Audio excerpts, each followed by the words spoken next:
प्रिय विद्यार्थियों, आज का अपना प्रकरण है काव्य के लक्षण।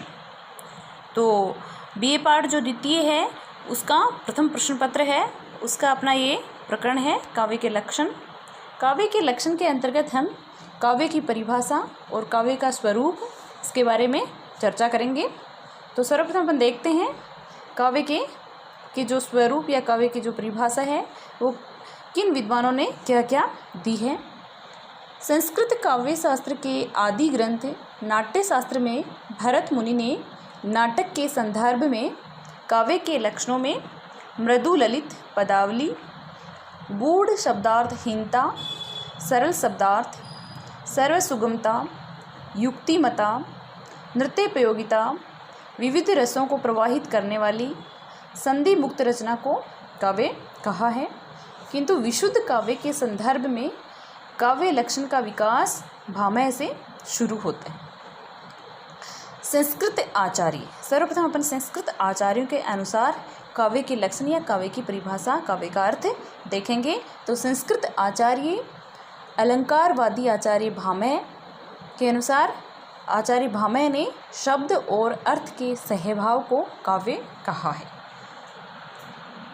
शब्दार्थो सहितो काव्यम, इन्होंने अपने ग्रंथ शब्दालंकार में काव्य की यह परिभाषा दी है। शब्दार्थो सहितो काव्यम अर्थात शब्द और अर्थ के सहभाव को काव्य कहा जाता है। दूसरे हैं आचार्य मम्मट। आचार्य मम्मट के अनुसार काव्य क्या है? तद दोषो शब्दार्थो स गुणावन लंकृति पुनः क्वापि।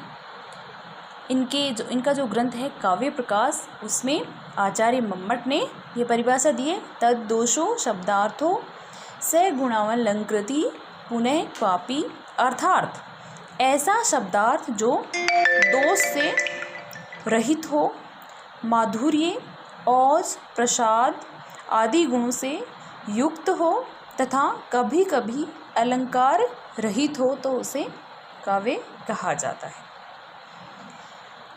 अब अगले आचार्य हैं आचार्य विश्वनाथ। आचार्य विश्वनाथ ने काव्य की परिभाषा इस प्रकार से दी है। आचार्य विश्वनाथ का ग्रंथ है साहित्य दर्पण। साहित्य दर्पण में आचार्य विश्वनाथ ने काव्य की परिभाषा इस प्रकार दी है। वाक्यम रसात्मकम काव्यम। वाक्यम रसात्मकम काव्यम अर्थात रस से युक्त वाक्य को काव्य कहा जाता है।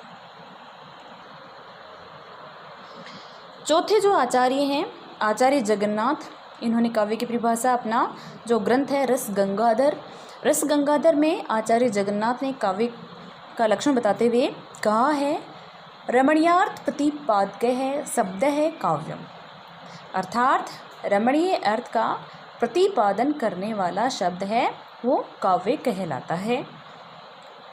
तो आचार्य जगन्नाथ आचार्य विश्वनाथ की काव्य की जो परिभाषा दी गई है वह अत्यंत ही प्रसिद्ध है। कई प्रतियोगी परीक्षाओं में इसके बारे में पूछा जा चुका है। यह भी पूछा जाता है कि आचार्य जगन्नाथ का ग्रंथ कौन सा है, रस गंगाधर विश्वनाथ का ग्रंथ कौन सा है, साहित्य दर्पण। इन्होंने इन ग्रंथों में काव्य की कौन कौन सी परिभाषा दी है। इस प्रकार के कई बार क्वेश्चन या प्रश्न पूछे गए हैं प्रतियोगी परीक्षाओं में, तो छात्र विशेष रूप से इनका भी ध्यान रखें। अगले जो आचार्य हैं 5 नंबर पर आचार्य हेमचंद्र। आचार्य हेमचंद्र के अनुसार अदोषो सगुणों सालंकारों च शब्दार्थो काव्यम। काव्यानुशासन इनका जो ग्रंथ है उसमें उन्होंने काव्य का लक्षण बताते हुए बताया है अदोषो सगुणों सालंकारों च शब्दार्थो काव्यम, अर्थात दोषों से रहित गुणों व अलंकारों से युक्त शब्दार्थ काव्य कहलाता है। यानी जो काव्य है वो दोषों से रहित होना चाहिए, गुणों से युक्त होना चाहिए और अलंकारों से भी युक्त होना चाहिए। वो ऐसा शब्द है वो ये क्या कहलाता है, काव्य कहलाता है। अगले आचार्य हैं आचार्य दंडी। आचार्य दंडी का ग्रंथ है काव्यादर्श। काव्यादर्श में इन्होंने काव्य के लक्षण बताते हुए कहा है शरीरम तावदिष्टार्थ वेच्छिन्ना पदावली अर्थात काव्य का शरीर तो इष्ट अर्थ से युक्त पदावली होता है। काव्य का शरीर तो इष्ट अर्थ से युक्त पदावली होता है। ये कहा है आचार्य दंडी ने। आनंदवर्धन के अनुसार, आचार्य आनंदवर्धन का जो ग्रंथ है उसका नाम है ध्वन्यालोक। ध्वन्यालोक ग्रंथ में उन्होंने काव्य की परिभाषा देते हुए कहा है, काव्यस्यात्मा ध्वनि है, शब्दार्थ शरीरम तावत काव्यम। अर्थात काव्य की आत्मा ध्वनि और शब्दार्थ शरीर है। ऐसा आनंदवर्धन ने अपने ग्रंथ ध्वन्यालोक में बताया है। संस्कृत आचार्य के अनुसार काव्य के लक्षण या काव्य की परिभाषा देखने के बाद हम देखेंगे हिंदी के कवियों के द्वारा काव्य के कौन कौन से लक्षण, कैसे क्या क्या लक्षण बताए गए हैं या काव्य की परिभाषा किस प्रकार से दी गई है। उसमें हम सबसे पहले देखेंगे आचार्य रामचंद्र शुक्ल। आचार्य रामचंद्र शुक्ल के अनुसार जिस प्रकार आत्मा की मुक्तावस्था ज्ञान दशा कहलाती है, उसी प्रकार हृदय की मुक्तावस्था रस दशा कहलाती है। हृदय की इसी मुक्ति साधना के लिए मनुष्य की वाणी जो शब्द विधान करती आई है उसे कविता कहते हैं। तो आचार्य रामचंद्र शुक्ल ने काव्य की परिभाषा बताई है, जिस प्रकार आत्मा की मुक्तावस्था ज्ञान दशा कहलाती है, उसी प्रकार हृदय की मुक्तावस्था है वो रस दशा कहलाती है। हृदय की इसी मुक्ति साधना के लिए मनुष्य की वाणी जो भी शब्द विधान करती आई है उसे कविता या काव्य कहा जाता है। आचार्य महावीर प्रसाद द्विवेदी के अनुसार, आचार्य महावीर प्रसाद द्विवेदी ने बताया है, प्रभाव डालने की क्षमता और आनंद प्रदान करने की शक्ति ही काव्य है। ऐसा आचार्य महावीर प्रसाद द्विवेदी ने कहा है। अब है सुमित्रानंदन पंत। सुमित्रानंदन पंत के अनुसार काव्य की परिभाषा इस प्रकार से है, कविता हमारे परिपूर्ण क्षणों की वाणी है। कवि सुमित्रानंदन पंत के अनुसार कविता हमारे परिपूर्ण क्षणों की वाणी है।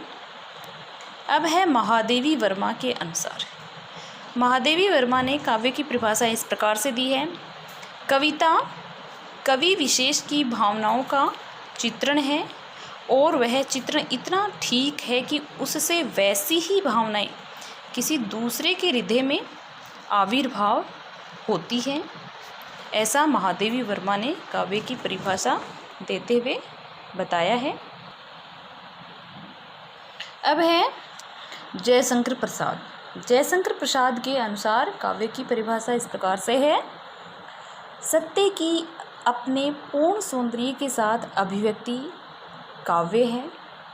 इस प्रकार जयशंकर प्रसाद ने कहा है कि सत्य की अपने पूर्ण सौंदर्य के साथ जो अभिव्यक्ति है वो काव्य कहलाती है।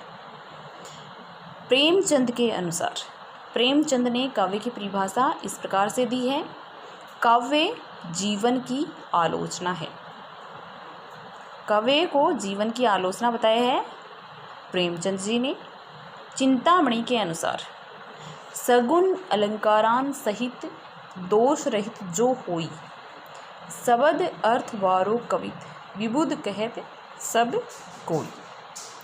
बाबू गुलाब राय के अनुसार, बाबू गुलाब राय ने काव्य की परिभाषा देते हुए कहा है, काव्य संसार के प्रति कवि की भाव प्रधान मानसिक प्रतिक्रियाओं के श्रेय को प्रेय देने वाली अभिव्यक्ति है, काव्य कहलाती है। तो बाबू गुलाब राय ने काव्य की परिभाषा देते हुए बताया है, कहा है, काव्य संसार के प्रति कवि की भाव प्रधान मानसिक प्रतिक्रियाओं के श्रेय को प्रेय देने वाली अभिव्यक्ति ही काव्य है।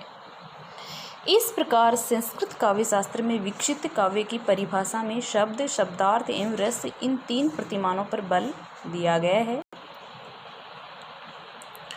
भारतीय काव्य शास्त्र में मम्मट विश्वनाथ एवं पंडित राज जगन्नाथ के काव्य लक्षण अधिक तात्विक एवं वैज्ञानिक हैं तथा ऐदोषता, रसवत्ता एवं रमणीयता के आधार पर काव्य में भाव, कला एवं बुद्धि तत्व का समाहार किया है।